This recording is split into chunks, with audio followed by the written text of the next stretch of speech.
Bonjour à tous, aujourd'hui je vais vous parler du 18e siècle, soit celui qu'on appelle le siècle des Lumières. Vous vous demandez sans doute pourquoi est-ce qu'on appelle ça le siècle des Lumières. Est-ce que c'est parce que c'est à cette époque qu'on a inventé l'électricité? Pas vraiment. Il est vrai que la production d'électricité a été à l'étude lors de ce siècle, mais c'est pas pour cette raison qu'on appelle ça le siècle des Lumières. C'est plutôt en raison des philosophes qui ont voulu sortir la société des ténèbres. Lorsqu'on parle des ténèbres, est-ce qu'on parle de ce genre de ténèbres? Non, pas vraiment. On parle plutôt de l'ignorance. Les philosophes voulaient faire la diffusion des savoirs auprès de la population. Ce sont donc les esprits qui s'illuminent. La philosophie des Lumières s'appuie sur la méthode scientifique.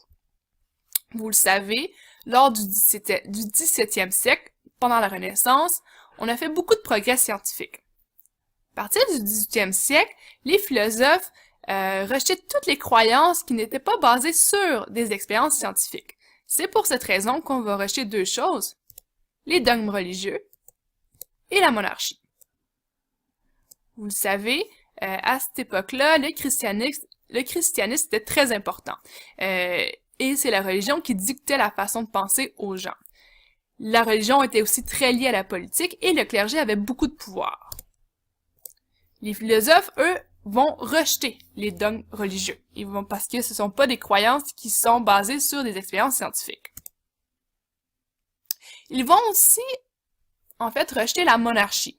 La monarchie, ça veut dire que c'était un roi qui était au pouvoir.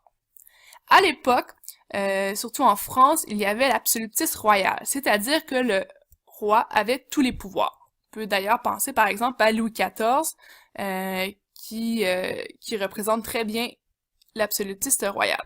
Les philosophes vont s'opposer aux monarchies absolues. Donc ici, je vous ai mis une petite image de Louis XIV, et qui dit « l'État, c'est moi ». Apparemment que ce serait une légende qui n'aurait pas vraiment dit ça, mais ça illustre quand même le fait que Louis XIV se pensait au-dessus de tout, au-dessus des lois, parce que c'était lui qui avait tous les pouvoirs.